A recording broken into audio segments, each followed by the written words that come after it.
This time the Muslims are threatening the creators of South Park over, get this, the Prophet Muhammad depicted in a giant bear costume.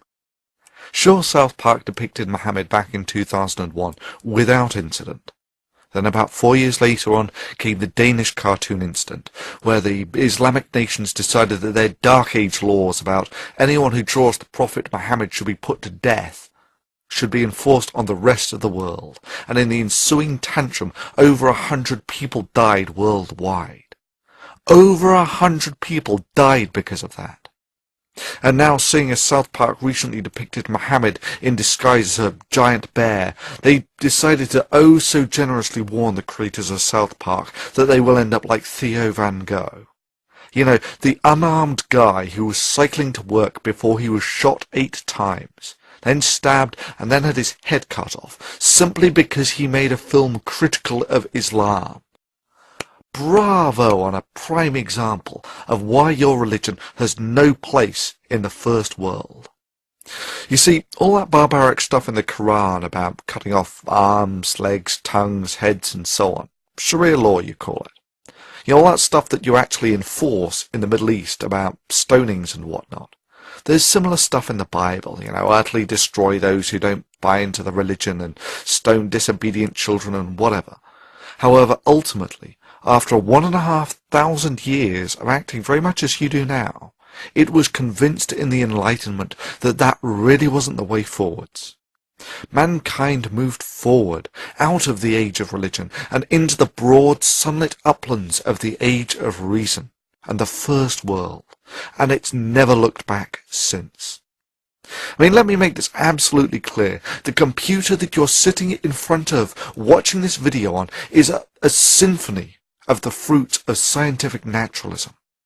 You want to live in the first world? You want to live in the age of reason and taste its sweetmeats? That's really not a problem. But like every other religion, you can check your Iron Age baggage at the door, or else go back to the Dark Ages and live in that time warp called the Middle East, where the only glimmers of lights that permeate that dark, dingy human backwater is what spills over from your enlightened neighbours who have not shackled their minds to ignorance. Your alternative is to fight. The only way the nation that has lived in the Dark Ages for 800 years can, by terrorism. We're commanded to terrorize the disbelievers, and this is a religion, like I said. You're commanded to terrorize the disbelievers? The Quran says very clearly in the Arabic language, Turhibuna. This means terrorize them. It's a command from Allah. You know, like that Van Gogh guy you killed. Yeah, stabbing and shooting an unarmed man. Yeah, that's a showcase of the virtues of Islam. Such divine inspired courage. After all, there's no better way of showing that yours is the religion of peace and enlightenment than by shooting and stabbing an unarmed man, and then threatening others with the same fate. And yet, of course, the criticism of the moderate Muslims was conspicuous only by its absence, and that really does speak volumes of their attitude to these acts.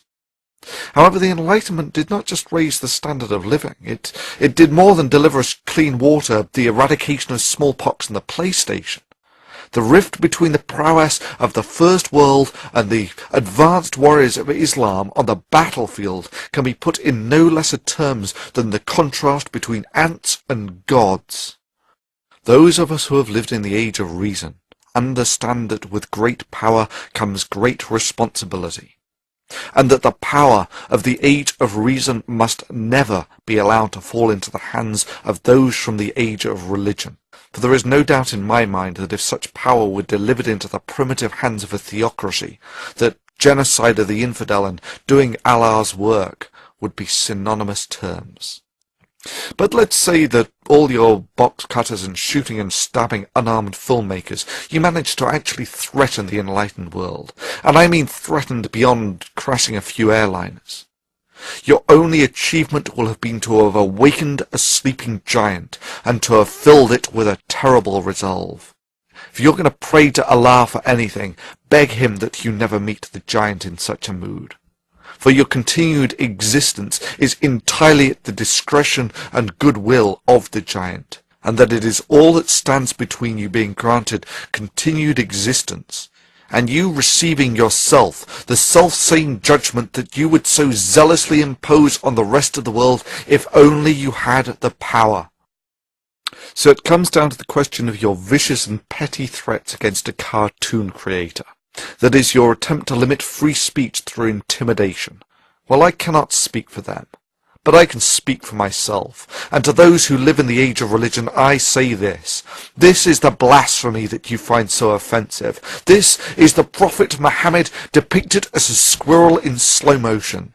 I did this. Your move. Do your worst, for even your worst will serve as nothing but a catalyst to strengthen the walls of the age of reason, to awaken the giant. Even if you strike your hardest blow, its operationally insignificant effects will simply make us more powerful than your dark age minds can fathom. All you can do is set these words to resonate down the halls of eternity. You see, you cannot shoot words, you cannot behead an idea, and you cannot intimidate concepts, and if you try, the fulfillment of your worst threats will serve as nothing but an icon, written in the blood of the free, that you have no place in the first world.